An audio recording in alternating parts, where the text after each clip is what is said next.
It wasn't all bad in the Queen City in 2024. We're going to tell you what went right for the Cincinnati Reds in the 2024 season on today's Locked On Reds.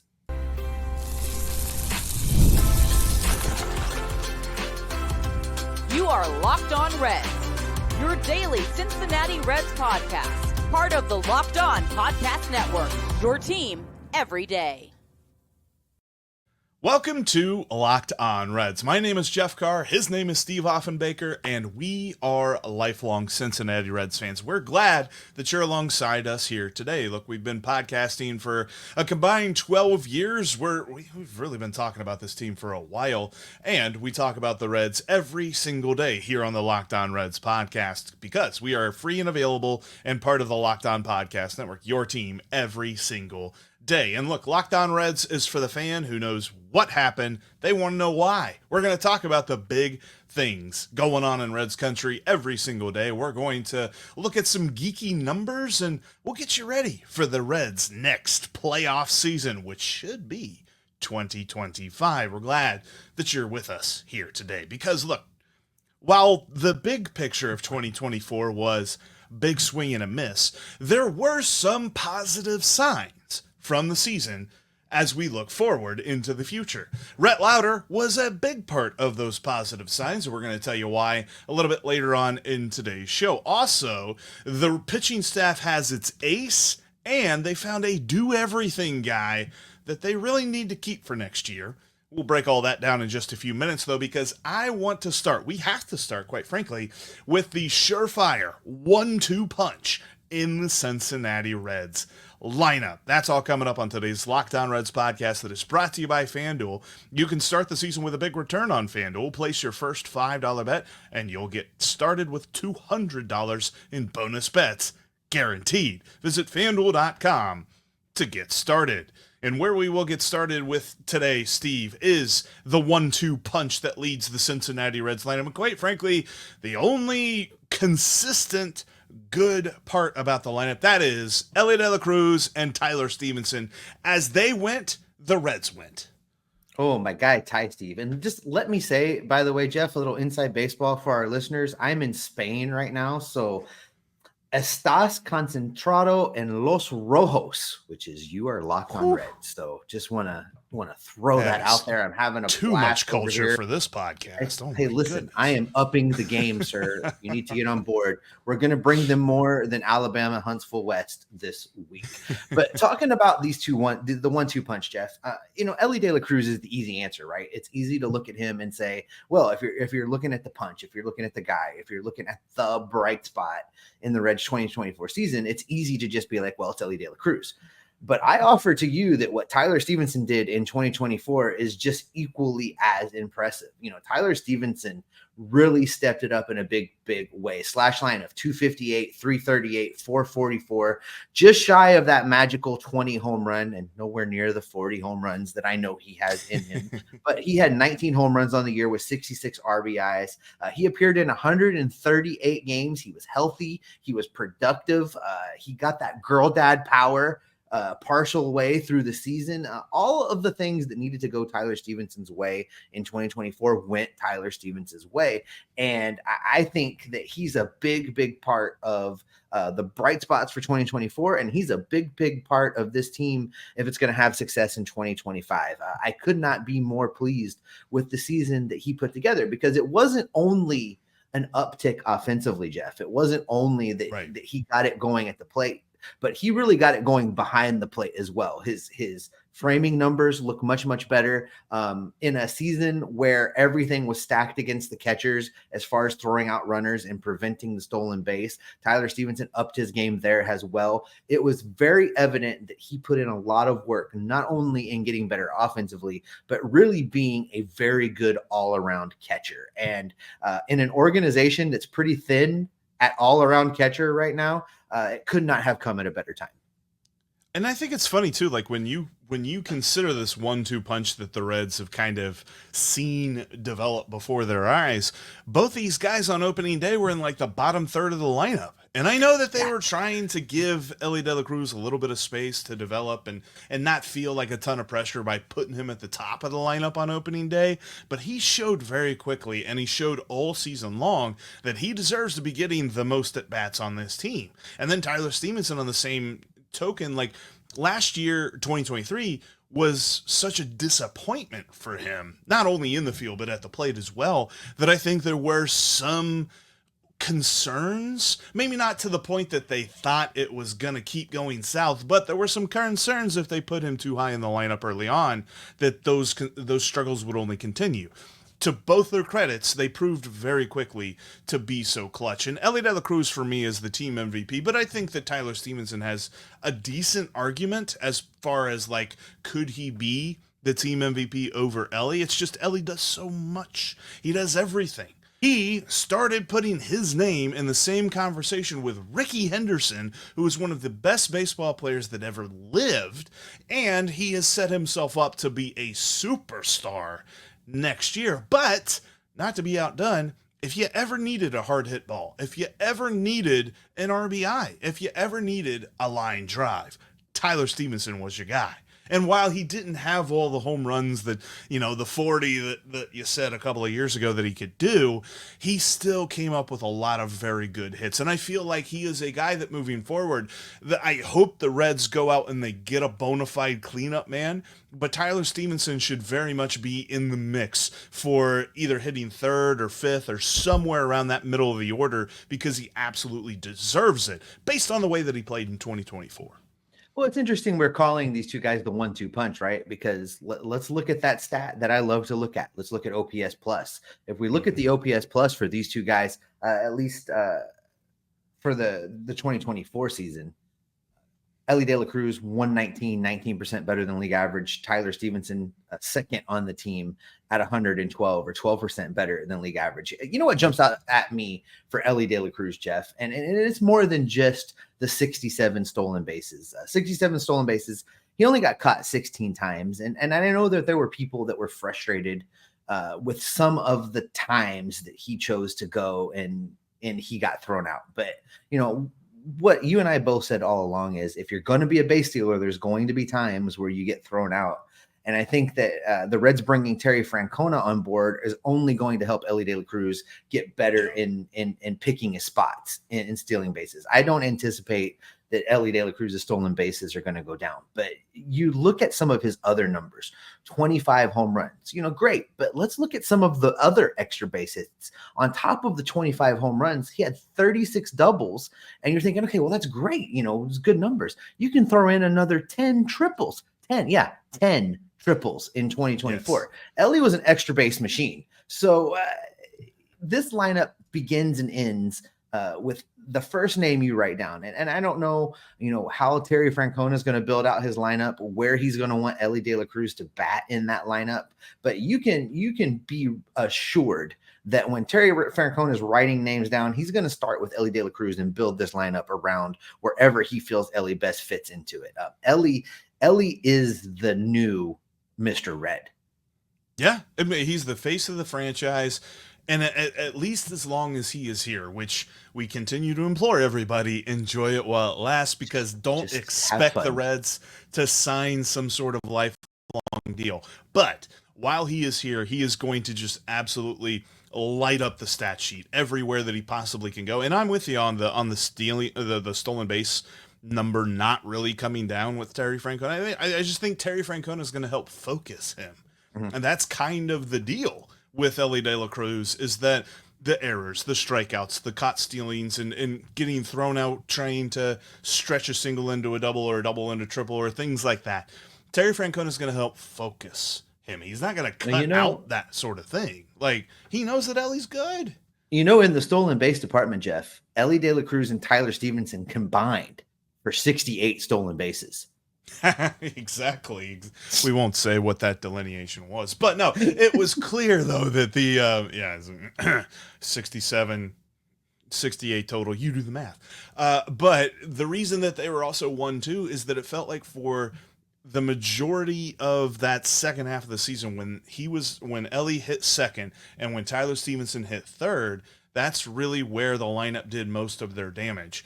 As far as consistency goes, not anyone else was up there. Those were the two guys that you had to worry about in this lineup. And it's one of the big reasons, and we'll discuss this tomorrow as we're looking today at the bright spots. Tomorrow we will really nail down what exactly went wrong with the 2024 season.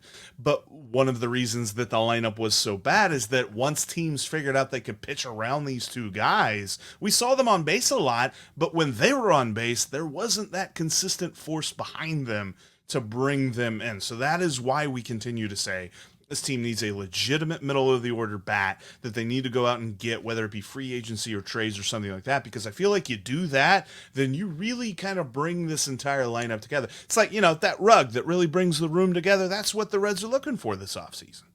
Yeah, and I really quickly wanted to mention too, Jeff, I talked about Tyler Stephenson really being healthy and being available to the team and getting into 138 games. I don't want to gloss over that Elly De La Cruz played in 160 games for the Reds in 2024 and could have played in all 162. He was out of two games because David Bell forced him to sit down. Elly De La Cruz was doing that Joey Votto thing, which was play me every day, coach. I'm ready to go. Right. And I don't anticipate seeing that number go down very much either in 2025. I don't know if Tito is going to get him in 160 or more, but it'll be close. Do you think it's 161? Do you think he gets like one off day? I think if it's up to Elly, he's going to play every single day. Yeah. And, I imagine he's going to lobby for that. And it really boils down to performance on the field. And if Elly rises to that next level and is playing well, why do you set him down? He's healthy. He's energetic. He's young. He's at a point in his career where he can play all 162. And I would let him do it if he's willing to do it. Just had a quick thought on this, and it's just a weird thought that just hit my mind. Terry Francona's deal is 3 years with a 4-year option. That's about how much longer we can expect the Reds to have Elly De La Cruz in the lineup. So could be a reason. I know it's a pretty standard contract. Maybe the lineup cards for Tito will just come with Elly's name pre-printed on them, and then he can write can kind of write the rest in. Exactly. All right, Jeff, listen. As good as the 1-2 punch was for the Cincinnati Reds offensively, on the pitching side of things, there was a pretty good 1-2 punch that developed during the course of the year, although we really didn't get to see them together a lot of the year. But there was still a good 1-2 punch. We'll tell you what we're talking about coming up next. It's never too early to get some Christmas shopping done, and it's never too early to get some cash back. Get the Ibotta app now, and you can start watching your cash back grow. Ibotta is a free app that gives you the most cash back every time you shop on hundreds of items, from groceries to beauty supplies to toys and so much more. So you can make sure that you're beating inflation no matter what you're purchasing. The average Ibotta user earns $256 a year. That could cover the cost of an entire shopping trip, that flight that you've been eyeing, or that fancy dinner that you've been craving.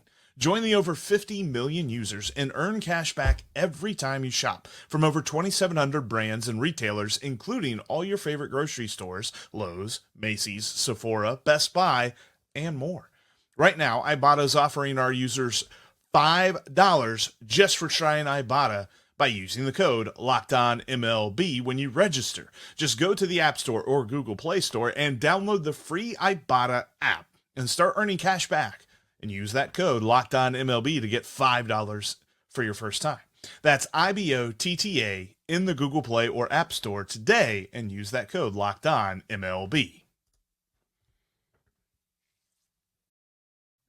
We are talking Los Rojos baseball here today and every day, every week, every month, all year long.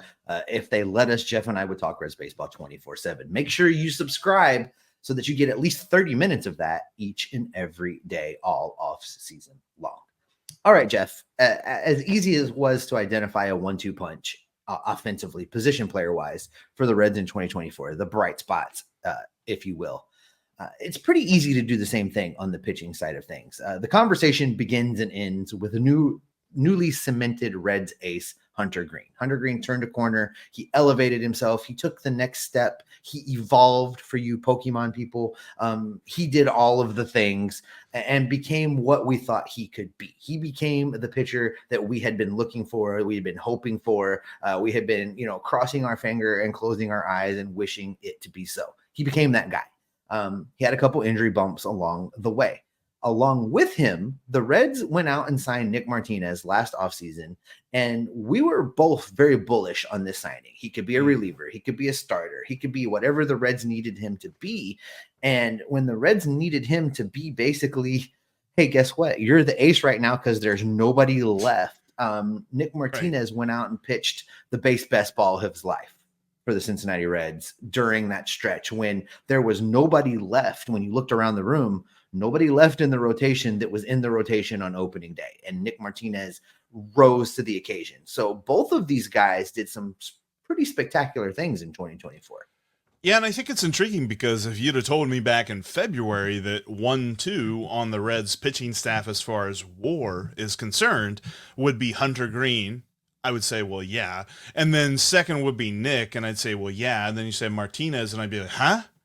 Because I would have thought it'd been Nick Lodolo. Yeah, wrong Nick. Wrong Nick. But Nick Martinez was absolutely phenomenal for the Reds this year. Consider this, because Baseball Reference doesn't quite succinctly break it down as much as Fangraphs does. Fangraphs breaks it down like this. As a starting pitcher, Nick Martinez had 2.2 wins above replacement.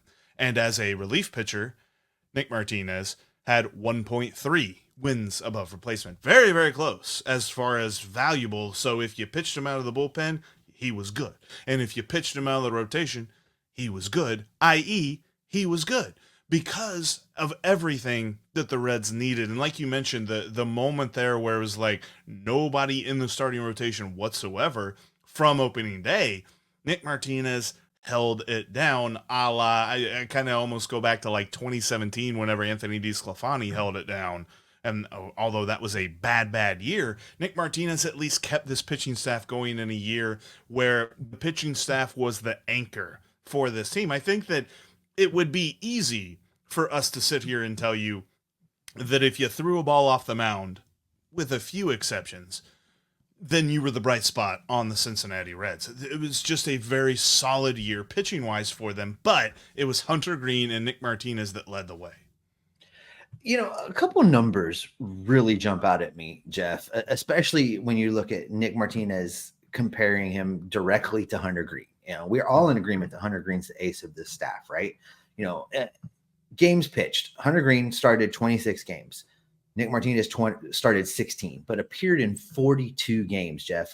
Hunter Greene was responsible for 150 and a third innings. Nick Martinez, number 2 on this team in innings pitched at 142 and a third. Strikeouts. Hunter Greene struck out 169 guys. Yes, power pitcher Hunter Greene doing his thing. Nick Martinez struck out 116. Here's the number. Hunter Greene walked 57 batters in his 150 innings. In Nick Martinez 142 innings, he walked 18. He was third in all of the major leagues of every qualified pitcher out there. There were only 2 other pitchers that had a better walk rate than Nick Martinez. And that is just such a refreshing thing to say. I mean, think about this. This Reds pitching staff over the course of my lifetime really has had a problem with walks. I mean, especially coming out of the bullpen and walking the first guy. We're going to talk about one of those guys on tomorrow's episode.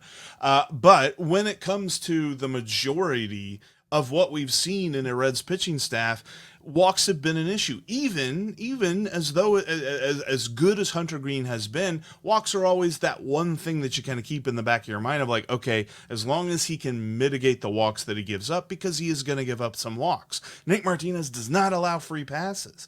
And that is such a refreshing thing to watch on the mound. And kind of bringing it back to Hunter Greene, though, for a minute, because consider the year that he had. Opening day was given to Frankie Montas. Opening day was given to the new guy that just came in off the free agent list. And while he is a veteran guy, he also just had his arm reattached the year before. And he only threw 1 game in 2023. So 2024 happens, and the Reds are like, nah, he's our opening day starter. You got to prove it. And he did absolutely everything right. He pitched super well. You never heard a peep as far as if he was disgruntled by that decision. You never really heard him complain. And you never really heard him complain about anything going on all year long. All you heard was positive stuff out of him. If he had a bad start, which is few and far between, he would own up to it. And he'd say, I got to be better at this. I got to work on this. I got to improve in this area. And he did. Every single time. The thing for me, and it was something that I did not think he could really do, and he absolutely killed it this year, is that he just obliterated his home run ratio. Like the propensity to allow the long ball has always been a problem for him. And it wasn't in 2024. It's as if he quit it cold turkey and was just like, no more, baby. We ain't giving up those long balls anymore. 12 home runs in 150 innings pitched. He only allowed 12 home runs. And that's pitching, at Great American Ballpark. That and that's without really, I mean, the splitter was kind of there, but we said that in order to take that next step, he needed to add a third pitch. And instead of really adding a bona fide third pitch, he just nailed down his command on his main two pitches. He did throw the splitter a little bit. I would like to see him throw that more next year, but he was in the Cy Young race until he hit the injured list in August. So it's really hard for us to complain about a whole lot with Hunter Greene. He just had a phenomenal year. One of the things I really appreciate about him, and you touched on it there a little bit, Jeff, is that he does not do the typical baseball player, baseball speak press conference. He doesn't give you the cliches. He will give you an honest, true breakdown of each and every one of his performances and tell you what he did right and what he did wrong, and identify areas for you that he wants to improve. And I really appreciate that. It's the same where I talked about why I was happy to have Terry Francona, because he will answer a direct question with a direct answer. He won't beat around the bush. And Hunter Greene's the same way. He will answer every post-game presser I've seen with him. When asked a direct question about his performance, he gives you a direct answer. And I really appreciate that. And I hope that not only does that continue for him, but I hope that it's contagious. I hope that everybody else gets caught up in that as well, because baseball fans are more sophisticated. Baseball fans are more knowledgeable. And, we know when you're brushing us off. We know when you're not giving us a straight answer. And I'm looking forward to that continued development from Hunter Greene, and that continued, he's very baseball smart. There's a lot of guys on this team that are baseball smart, and Hunter Greene's one of them. And it does a really good job of breaking down his performance and what teams try and do against him. And I think it's just going to make him a better pitcher in 2025. I think it's very easy for us to get caught up in injuries this and ineffectiveness that when it comes to the pitching staff as a whole. But this Reds team is set up better than most other organizations in that their leadership on the pitching side of things is just so solid, because you got Derek Johnson, who leads the entire organization, but you also have an ace in Hunter Greene that I feel like as his career progresses, he is just going to be a huge resource to any young pitcher coming into the game. This Reds pitching staff has a really, really good leadership mentality about it. And that's why it's so easy for me to kind of say, like, I don't necessarily know we see a huge fall off on a lot of different guys next season. I think that as a unit, they will continue to be something that you can rely on. And one of the big reasons why is a young debut that we saw later in the season, a debut we did not expect to see. Because I'm going to tell you what, Rett Lowder, he's going to get you excited about some things. We'll tell you why coming up next. Are you an NFL fan? Well, you can start the season with a big return on FanDuel, America's #1 sportsbook. So when you get a hunch in the middle of a game, you can check out the latest stats, live play-by-play, and so much more on the same page as you place your bets. You'll get started with $200 in bonus bets guaranteed when you place just one $5 bet on FanDuel. That's right, $200 back in bonus bets with just one $5 bet over on FanDuel. Even though baseball is done for the most part for the season, although you can still get in on the League Championship Series and the World Series, but for the most part, with baseball being done, the Elly parlay is out. You can check out stats on Joe Burrow, Jamar Chase, so many great Cincinnati Bengals you can build a parlay from to get your win. And again, a $5 bet's going to get you $200 in bonus bets back. Those are odds even Jeff Carr can't mess up. If you want to get started, just visit fanduel.com/lockedon to download America's #1 sportsbook. Make sure to take us with you when you can't watch us on YouTube. We are literally on every podcast app out there, so subscribe today. And what we're going to kind of end with, we've been talking about, while the season itself was a disappointment, the Reds missed the playoffs, they did not hit where we thought they would go, there were some positives. Pitching was a huge positive, especially with Hunter Greene and Nick Martinez, and the lineup, while most of it was a disappointment, we saw Elly and Tyler Stephenson just go off. But one of the other big reasons to be bullish about the pitching staff moving forward is Rett Lowder. And while he didn't make a ton of starts, and while he didn't pitch a ton of innings to the point that you're like, I know exactly who he is, we saw why the Reds made him their first overall pick 2 years ago. We saw why they trusted him enough to make it to the major leagues just this last year, his first year in professional baseball. And I think we see why he is going to be a mainstay moving forward. He definitely needs to develop more. We need to see him continue to get used to the major league game and give us some 6, 7, 8 inning starts and things like that. But dude has got the baseline that other pitchers dream of. I feel like he is already so mature, and we've barely seen him scratch the surface. Yeah, I think I would almost disagree with you. I think we did find out who he is. In his 6 starts, we found out that he's already a pitcher. He's not a thrower. He's a pitcher. He has a tremendous understanding of the strike zone. He knows how to work opposing hitters. He knows how to approach the game in a way that puts him at the advantage. 6 starts, 30 2/3 innings pitched, Jeff. He struck out 22. He walked 14.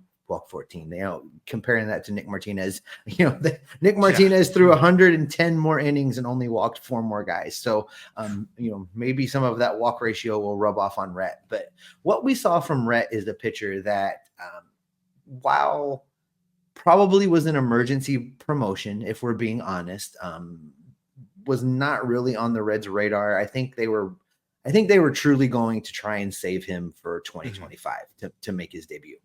But the situation just necessitated calling him up, and Rett Lowder is made it clear he's not going back to Louisville. He's going to be in this rotation in 2025. I have him slotted in right now as the number 4 starter in the Reds rotation for 2025. The spot is his. I don't see how it's not. So we did figure out who he was. We figured out that he's a bona fide major league pitcher right now, ready to go. Does he still have work to do? Yeah. All of the things you said are true. There's improvements to be made. He's going to continue to get better.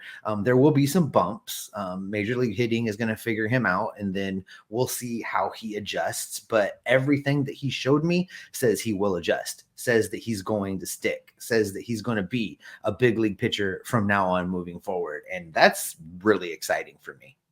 Yeah, and I think that the only reason that I have not really consternation, I'm not saying that I need to see a lot more from him, but to kind of see everything tick up a little bit, because while Baseball Savant recognizes that he didn't pitch enough to really qualify for any of the statistics, the only thing that he was really elite at limiting was the ability for opposing hitters to barrel the baseball, to hit the baseball on the barrel of the bat. Everything else was kind of blue. We talk about Baseball Savant a lot here, and they have these percentile rankings, and red is good, blue is bad.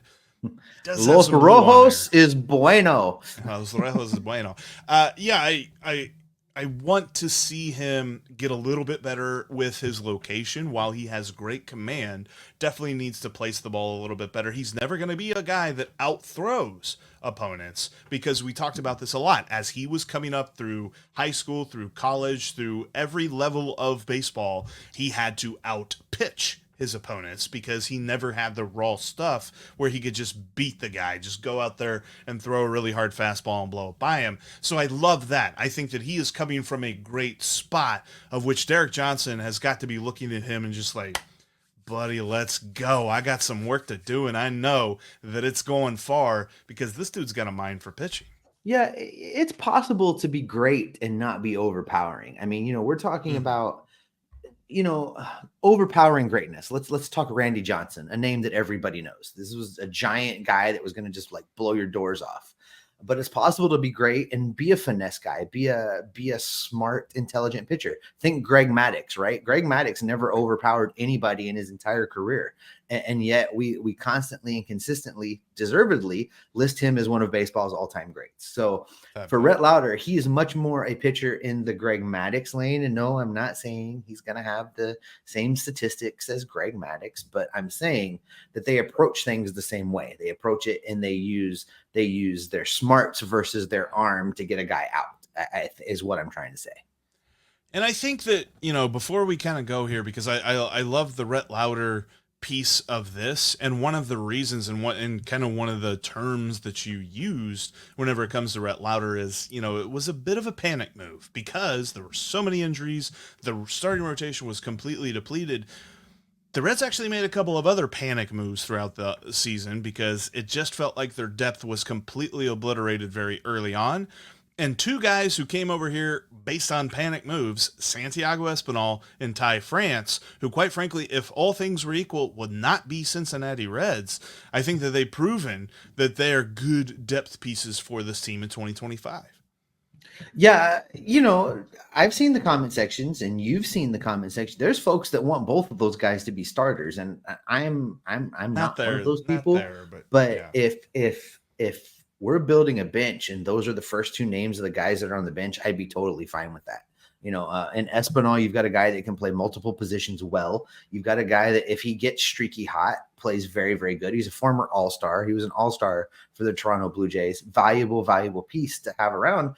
And then Ty France comes over here, and I'm sure that Seattle was wondering where the hell that guy was all season Right. long, because he came over here and did a job. And I feel very confident if he's a guy that we have on the bench that can do a spot start at first base, that can be a DH, that brings you a little bit of pop, because we don't know what we've got in CES.